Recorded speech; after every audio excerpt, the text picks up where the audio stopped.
mabuti ng tanghalian ito, baka mag-aborda pa ako. Kumain na ba kayo? Kayo mag-alala, hindi rin kayo nag-iisa. Anyway, sa aking mga nanay, tatay, nasa ko ngayon mga senior citizen.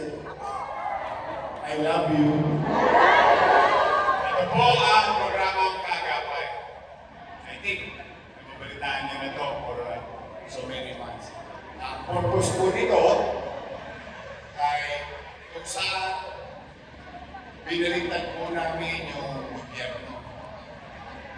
Dati-rati, yung tao, hinahanap yung gobyerno.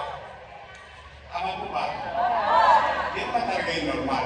May kailangan ng tao sa pamilya, or kilala, tapos pupunta na. Ngunit, ito po, baliktad.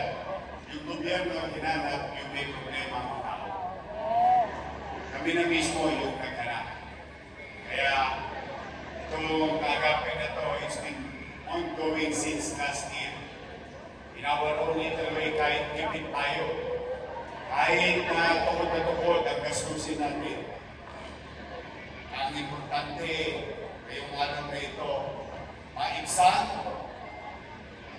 or ma-resolve yung pangangailangan ng ating mga kababayang nagigipit at nahihirapan ng risk.